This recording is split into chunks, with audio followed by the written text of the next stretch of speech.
Come, get in quick. They're out again tonight.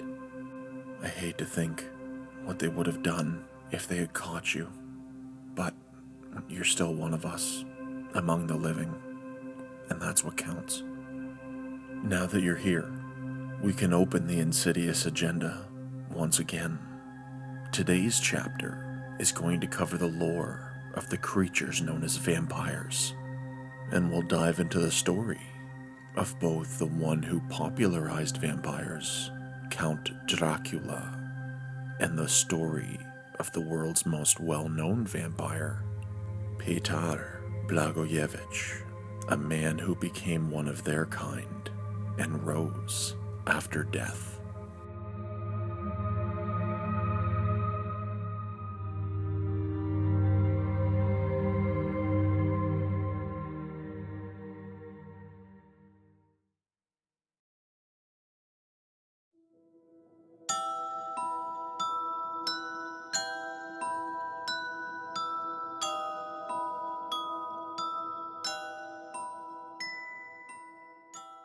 Hi there, and I'm glad you chose to come back. This is the Insidious Agenda podcast, and I'm your host, Nick. In this week's chapter, we're going to cover the lore of the creatures known as vampires, citing specific examples from literature's Count Dracula and real life's Petar Blagojevic. If you're not already subscribed, please remember to hit the subscribe button so that you don't miss out on any future episodes. And if you're listening from YouTube, remember to hit the thumbs up if you like the episode. So without further delay, this is the lore of vampires. Let's get into it.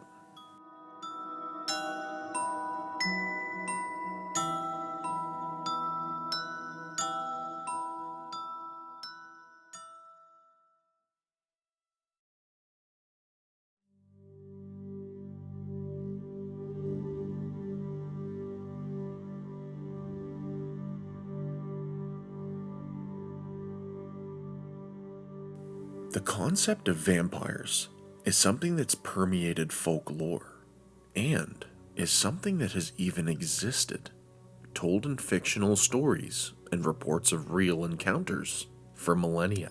Humanity can trace the belief of early vampires all the way back to the ancient times. Mesopotamia, Greece, and Rome all told and believed in stories of demons and spirits who share very close parallels to the vampires that we know today.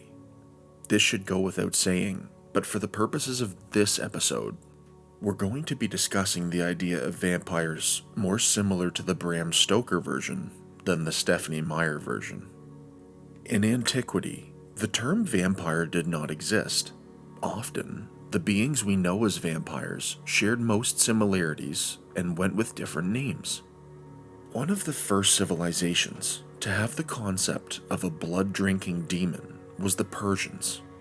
Their demons would drink the blood of men, and this practice was discovered on shards of pottery that were excavated over many years.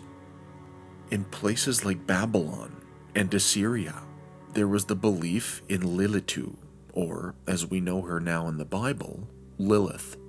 There were also creatures known as Estries. These evil beings were female shapeshifters who would roam around at night seeking their victims. They were created in the dark, in the twilight hours before dawn, when God was said to be at rest. In the Greco-Roman period, there were many versions of this being. The Empusei, the Lamia, the Mormo, and the Strix all shared similarities with our vampires. Empusa, for example, was a demonic creature that would feast on the blood of victims. It would transform into a young woman and seduce men and drink their blood while they slept. These legends, of course, would eventually bleed into the creatures that we know as a succubus. Their legends were even present during the medieval period. There were events chronicled by Walter Map and William of Newburgh that outlined their experiences with vampires as late as the 12th century. However, in England specifically, after this date, legends of vampires are relatively non-existent. In northern cultures, the Norse believed in the concept of the Draugr, an undead spirit of a warrior. In the 16th century, a Hebrew rabbi named David ben Solomon ibn Abi Zimra told the story of an old woman whose body went unguarded for 3 days after she died. She was said to have risen and killed hundreds of people. Through the 1600s, vampires still existed in older folk legends. It wouldn't be until the later 17th and early 18th centuries that vampires as we know them today really came to be.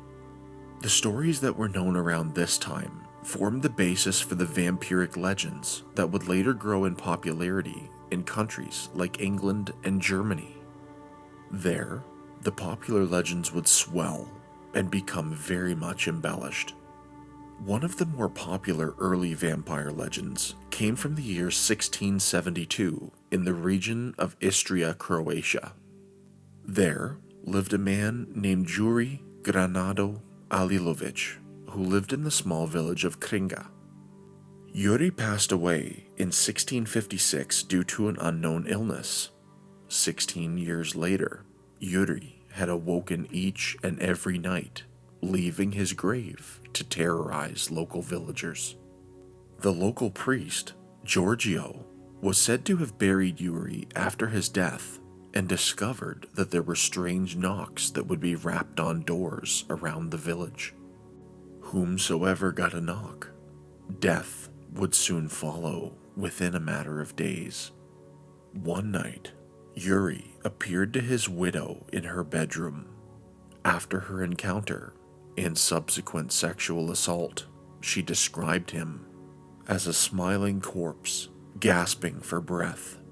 Father Giorgio would eventually come face to face with the vampire. Turning to his faith, he held a cross to Juri and shouted, "Behold Jesus Christ, you vampire, stop tormenting us." He attempted to run, but was cut off by the village prefect, Miho Radicic. Radicic attempted to pierce the vampire's heart with a hawthorn stake, but was unsuccessful, and the vampire got away. The following night, they went to Juri's gravesite. His coffin was exhumed, and the villagers found a perfectly preserved corpse with a twisted, evil smile. Father Giorgio would say to the villagers, "Look, Strigan, there is Jesus Christ who saved us from hell and died for us, and you, Strigan, you cannot have peace." Although they tried, their efforts were in vain, as they were unable to pierce Juri's flesh. After an exorcism was performed by Father Giorgio, a villager named Stepan Milosic took a saw and removed the head of Juri's corpse. With the saw tearing away at his skin, Juri screamed and blood began to flow from the cut. When the head was removed, the vampire was no more, and the village finally returned to peace. The vampire craze would really kick off in the 18th century. Across Eastern Europe, there was an absolute frenzy of vampire reports. These reports made tell of various stakings and the digging of graves in order to put an end to the vampiric infestation. These practices would even make their way beyond local villages, and government officials would even join in the hunting of vampires. This was all during a period in time known as the Age of Enlightenment. During this period, many well-known folklore legends were thrown out and disproven. This, however, would do nothing to curb the vampire fascination and mass hysteria that grabbed a hold of Europe. From this also came two very famous cases of vampirism, Serbian villagers, Miloš Čekar and Petar Blagojevic. In order to get a better understanding of vampiric legends at this time, we'll examine Blagojevic's story a little more closely. Petar was a man who once lived in the village of Kisilova. Today, the town of Kisilova is known as Kisiljevo, a town in Serbia. Blagojevic passed away in 1725. Following his death, another slew of deaths would plague the village. Reports were made that the victims suffered a series of short, quickly onsetting illnesses followed by sudden death. By the time 8 days had passed since Blagojevic's death, 9 villagers had died. One thing tied them all together. Each one of the victims, before succumbing to death, stated that they had been attacked by Blagojevic sometime the night before. Even Blagojevic's widow claimed that he paid her a visit. The curious piece about this was that he asked her for his shoes, then departed into the dark of the night. For her own safety, his widow moved to a nearby village thereafter. There is an alternative version of the story as well. Legend has it that Blagojevic had risen and returned to his house. He demanded food from his son and was very adamant that he get it. His son, still in disbelief that his father stood before him, denied the request. Without warning, Blagojevic attacked him and, likely through drinking his blood, caused his death. The villagers brought the matter to Kameral Provisor Frambald, the commandant of the local military garrison. Their request was for the commandant and a local priest to be present for the exhumation of Blagojevic. Frambald would protest, stating the villagers should seek the approval of authorities in Belgrade. This wouldn't matter to the villagers, as they knew they were constrained by time. Their fear was that by the time authorization was given, the entire village would meet the same fate: a bloody, gruesome death at the hands of the vampire. They pressed Frambald, who eventually acquiesced and granted their wish. Plans were set in motion, and the locals, along with a priest from Veliko Gradište, examined the body of Blagojevic. They were amazed. The body showed signs consistent of those of vampirism. He was found to have new skin and nails. The villagers even noticed blood in his mouth. To put an end to the vampire, they drove a stake through its heart, where even more fresh blood poured out profusely from the body. In a final act, they burnt Blagojevic's corpse. Frambald, in his report, stated that he only authorized the procedure as he believed that it was in the best interests of his villagers. In his words, they were beside themselves with fear. No further legal action was ever taken against the villagers. The report of Petar Blagojevic was published in a Vienna newspaper named the Wienerisches Diarium. The publication, along with another reported vampire story of Arnold Paula, was translated into different languages and used as a stepping-off point for the vampiric crazes in Germany, France, and England. Blagojevic and Paula wouldn't be the last cases to come out of Eastern Europe. There would follow the stories of others, such as Sava Savanovic and Michael Ramft and Mercy Brown in the United States in 1892.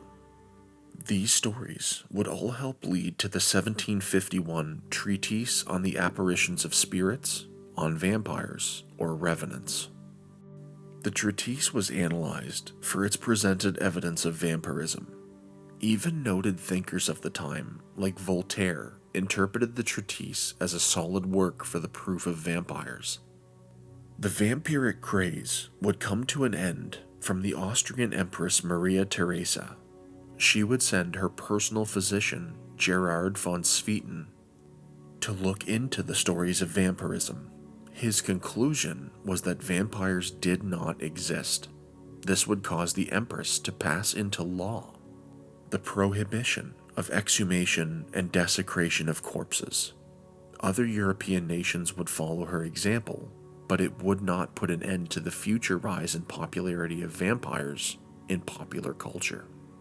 Though early civilizations had their own ideas and concepts for what vampires truly were, the modern picture and ideology of the figures comes from the 18th century period. in the region of southwestern Europe. From here, we are able to get various stories that have been passed down through generations. Stories that are shaped by the influences of various ethnic groups and regions where they are told. Often, when we think of vampires, we think of everyday people, but slightly different. Proper, well-spoken, and almost Victorian in appearance. They bear large fangs that can often remain hidden until the time they're needed. Vampires are often evil beings who roam throughout the world seeking humans, either to feed off of or as vampires for which to pass on their germ. They can also be victims of suicide, witches, or in some cases they're cursed beings created by evil spirits through the possessing of the dead, or humans turn vampire after suffering the mortal kiss of death. But vampires are not always the beautiful creatures that are portrayed in movies and books. In some folklore definitions, they are hideous. Often, vampires will be bloated in appearance, and their skin will bear a ruddy purple and dark color. This is born from their ingesting of blood, which bears the telltale sign of smears on the face or around the mouth, or even the classic look of blood dripping from fangs. There also exists many different versions for how vampires came into existence. In the traditions of Slavic and Chinese people, it was feared that any corpse that was jumped over by an animal, often a dog or a cat, was feared that it may turn undead. Even people who had injuries that were not treated early on with boiling water were also feared to share that same risk. In Russia, vampires were once witches, or even people who rebelled against the Orthodox Church during their time on Earth. Different practices exist for how to prevent someone who has recently departed from turning into an undead version of themselves. Practices of burying a corpse upside down were very frequent. Even the presence of such items as scythes or sickles near the sites of graves were believed to satisfy any demons who were seeking to enter the bodies of the recently departed, or would even appease the dead in order to keep them from rising out of their coffins. This practice originally was carried out by the ancient Greeks, who would often use the practice of placing an obelisk or coin in the mouth of those who departed, so their spirit would be able to cross the river Styx and make it to the underworld.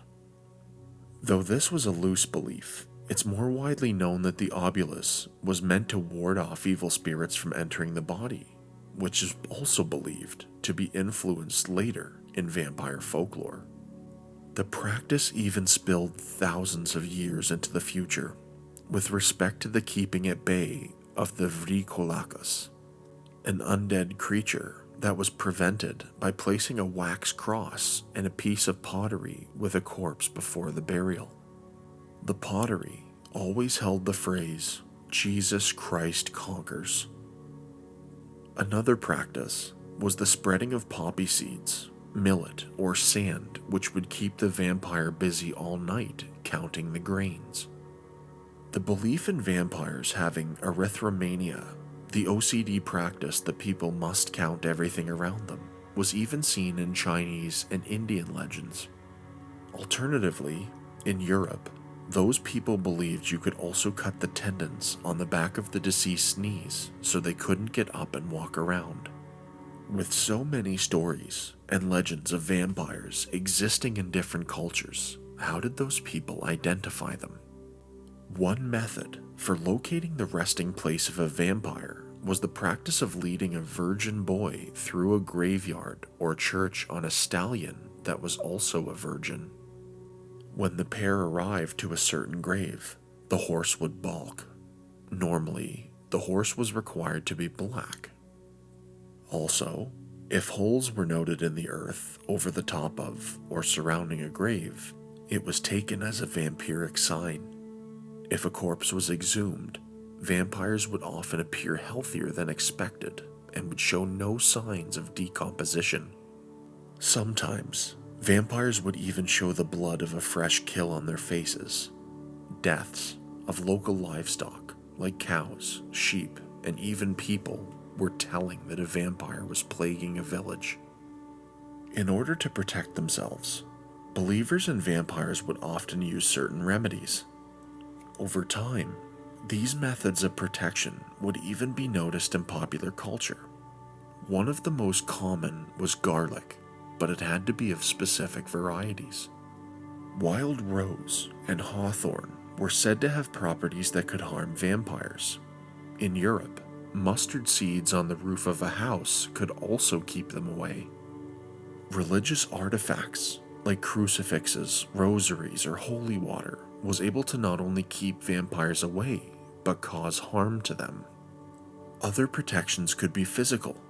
It was believed that vampires could not walk on consecrated ground, like that of churches or temples, and even had an aversion to running water. Most of these things were known as apotropaic. These things possessed an apotropaic magic that was intended to keep away forms of evil or its influences. It was even said that apotropaic magic could also detect and deflect misfortune. This would give rise to things like good luck charms, such as charm bracelets, amulets, and even the practices such as the crossing of fingers or knocking on wood.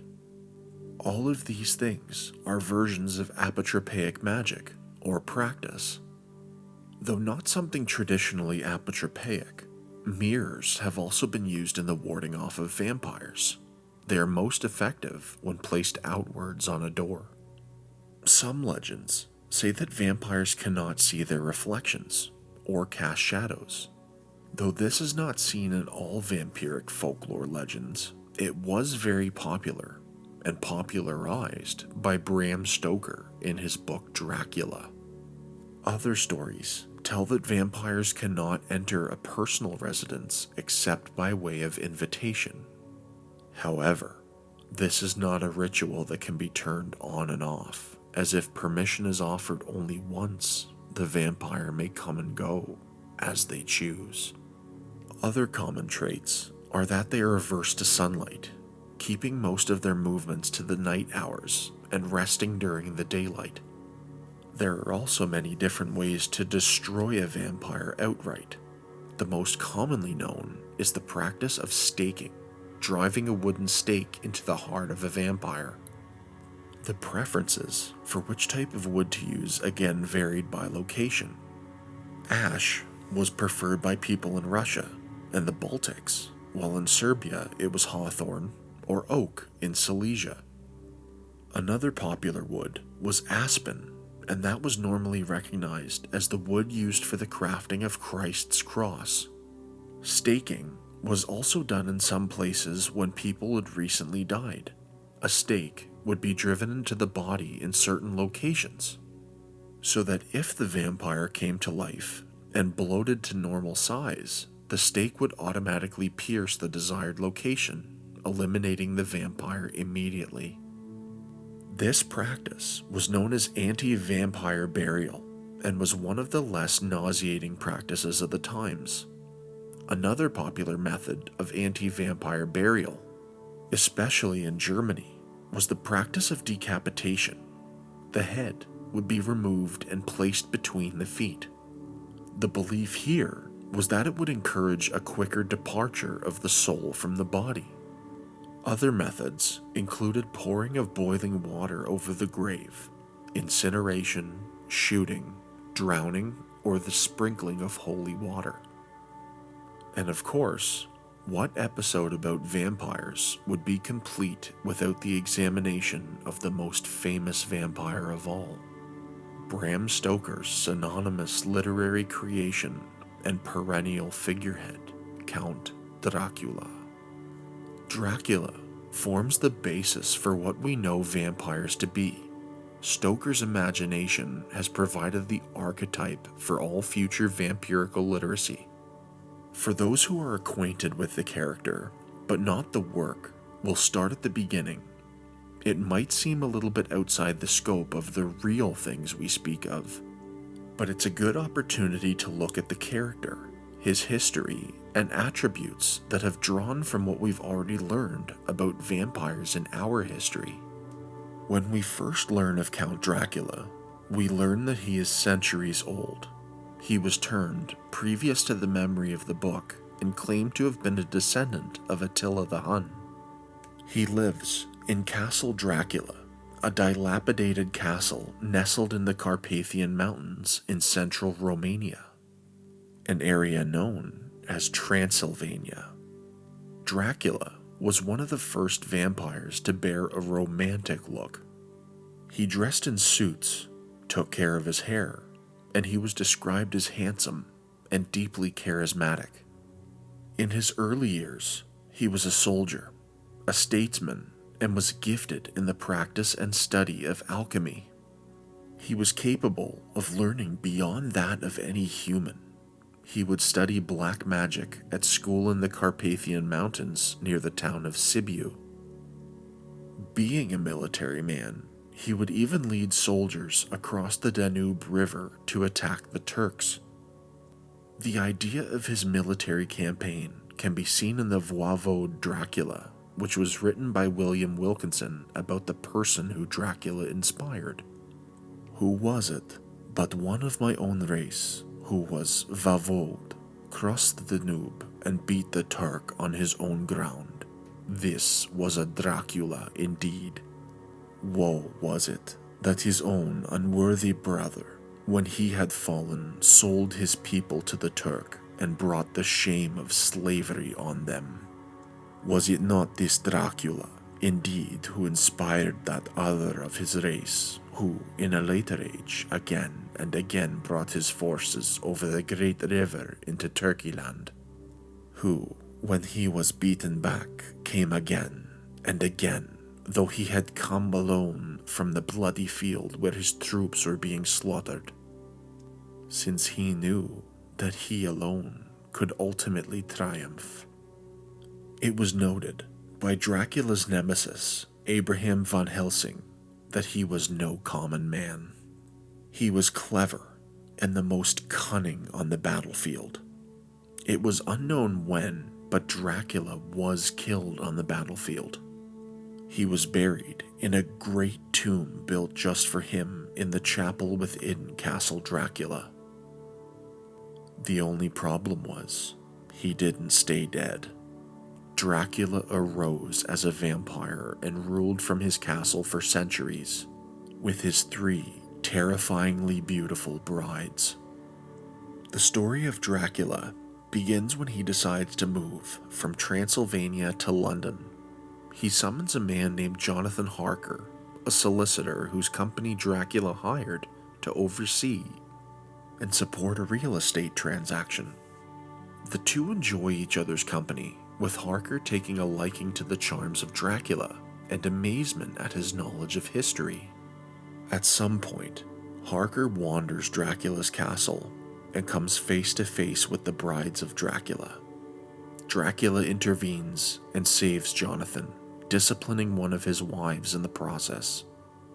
Dracula would then leave on the Russian ship known as the Demeter.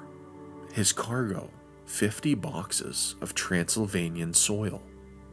The ship would travel to the coastal town of Whitby in England, but they wouldn't arrive with their entire crew intact. Dracula would use members of the crew to sustain himself during the long voyage. The captain's log would later make note of many strange events that happened on the journey. When the ship arrives, Dracula transforms into a black dog and runs into the shadows of Whitby Abbey. Early in his story, Dracula wears a mask of cordiality. He is very short-tempered, often falling into fits of rage when plans don't go as they're supposed to. Jonathan Harker returned to his home to greet his fiancée Mina and her friend Lucy. Dracula followed Harker closely and would begin regularly visiting Lucy's bedroom every evening. He would drain her blood, all while giving her the gift of vampirism. After her suitors have no explanation for what's causing her health to deteriorate, they call upon the doctor, Van Helsing. Abraham Van Helsing knows that she is affected by something supernatural. He uses garlic in Lucy's room in order to keep Dracula away. Not to be deterred, and in quite a rage, Dracula enters Lucy's house, kills her mother, and then finishes her transformation. Harker and Van Helsing are able to piece together what happened to Lucy. They come to the determination that Dracula must be destroyed and set into motion plans to do so. Lucy gives away her location after attacking a group of children. The party enter her crypt and destroy her. Throughout the next few days, Harker and Van Helsing work to track down Dracula's location, discovering that he has purchased multiple real estate locations around London in which to place his soil. This meant that he would be able to have multiple different layers throughout the city. They would place Sacramento wafers in each coffin and seal them shut. With nowhere to go, Dracula goes to the home of Mina and Harker. The party discover Dracula in the process of biting Mina. He is repelled by crucifixes, forcing him to turn into a dark vapor and leave. Van Helsing, through the use of Mina's telepathic connection to Dracula, is able to track him back to Transylvania. The party then heads to Transylvania, where they are able to defeat his bodyguards and destroy Dracula. Harker removes his head, while their other companion, Morris, pierces his heart. Dracula's body turns to dust, save for an expression of peace on his face. He is no more. The story of Dracula has come to an end, but we can certainly learn more about him. One of the things Dracula is known for in all mediums is his possession of supernatural abilities. As was mentioned before, as a young man he studied black magic. Thus, he was believed to have inherited his abilities through a pact with the devil. Likely, the price of his gifts was service to the devil after his demise, rising again as a vampire. He possesses superhuman strength, equivalent to that of 20 men. He is immune to conventional attacks like bullets. He has the ability to defy gravity and possesses superhuman agility. He possesses the ability to hypnotize and can communicate using a form of telepathy. He can vanish and reappear at will and has command over small animals. He is known to have the ability to shapeshift into whatever he desires. The curse of vampirism is described by Dr. Seward, one of Harker and Van Helsing's companions, as the following. When they become such, there comes with the change the curse of immortality.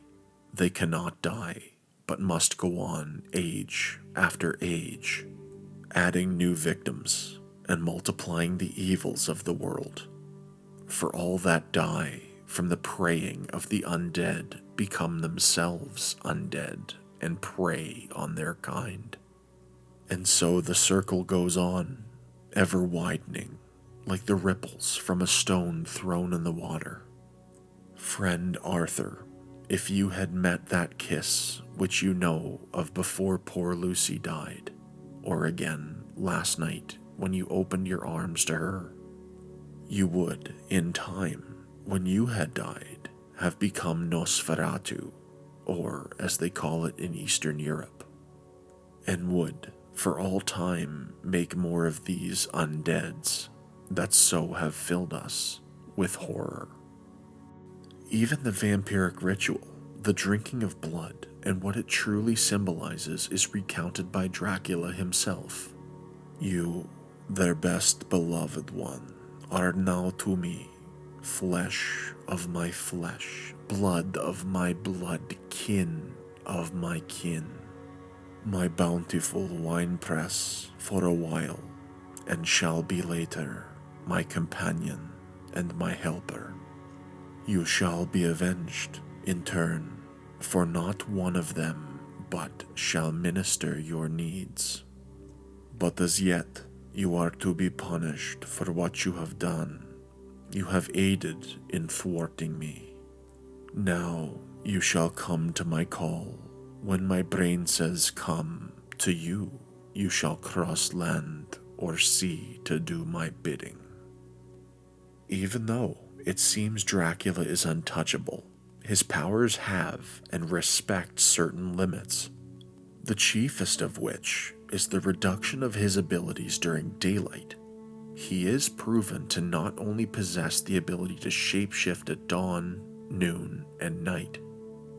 Although a common misconception, the sun is not fatal to Dracula.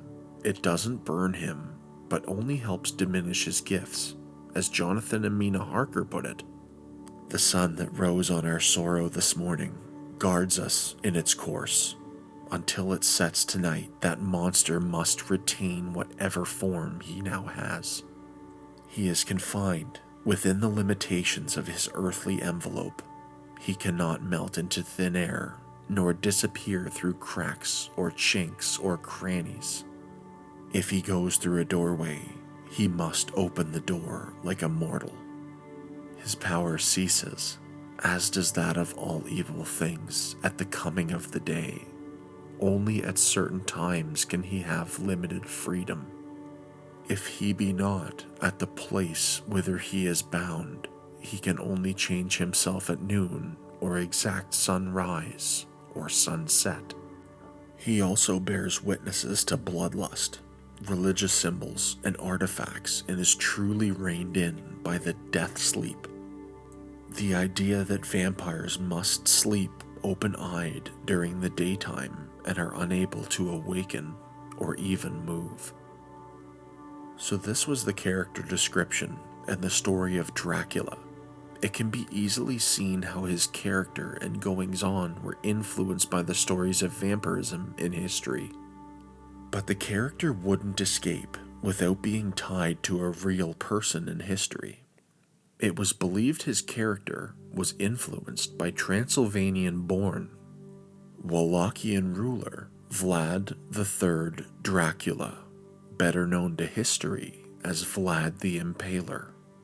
The family name, Dracula, originates from a fraternal order of knights known as the Order of the Dragon, which had a mission of upholding Christianity and defending the Holy Roman Empire against the Ottomans. His father entered the order in 1431, and because of his bravery in combat, was given the name Dracul, which means dragon or devil. Bram Stoker, when researching Romanian history, came across this name and chose to rename his villain after it. Believe it or not, Count Dracula had a different name originally. He was going to be known as Count Wampir. Although the person, Vlad the Impaler, may be believed to have influenced the character, Stoker makes no note of this in his author's notes in the book. Dracula would also find his home, the place in our world known as Bran Castle, in the city of Brasov in Transylvania. Though Stoker never actually heard of Bran Castle, it was likely that he saw a picture of it in old books and fell in love with its haunted and romantic appearance. With the closing of Dracula's story, we've come full circle. We've examined the history of vampiric creatures and antiquity, and followed the stream up through the Age of Enlightenment to how stories and the reports of historical events would go on to not only outline how vampires are portrayed today, but to help form Count Dracula, the greatest vampire that never lived. In closing, I'll leave you with a beautiful and haunting quote about vampires from the late great Bram Stoker. Listen to them, the children of the night. What music they make.